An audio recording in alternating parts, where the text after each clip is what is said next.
propongo como candidata a la presidenta de la Comunidad Foral de Navarra a la parlamentaria foral señora doña María Victoria Chivite Navascués, después de haber recibido su aceptación.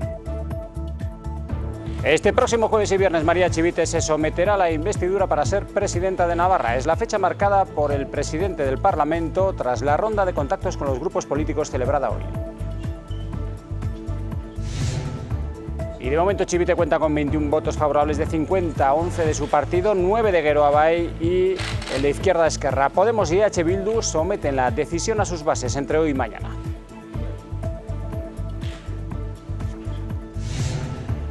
Y desde Navarra Suma se muestran muy críticos con la investidura de Chivite y con la necesaria abstención de EH Bildu para sacarla adelante. Javier Esparza carga contra el presidente en funciones Pedro Sánchez.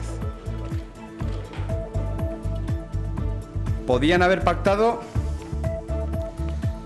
o con aquellos que siempre han defendido la libertad, la democracia en este país, o con aquellos que ayer mismo homenajeaban a los etarras cuando salen de la cárcel.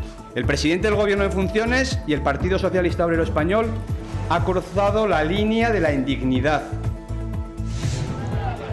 En Tudela, penúltimo encierro de las fiestas de Santana con toros de la ganadería portuguesa de Pereira Lupi que han volado tras un menor número de mozos, menor de 17 años, trasladado al hospital tras ser pisoteado por la manada.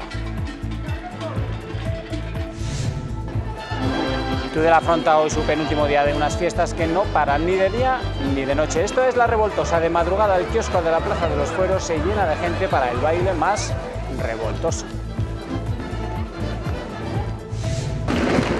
Corrida de relumbrón ayer en la Chata de Griseras con Toñete y López Simón saliendo a hombros por la Puerta Grande.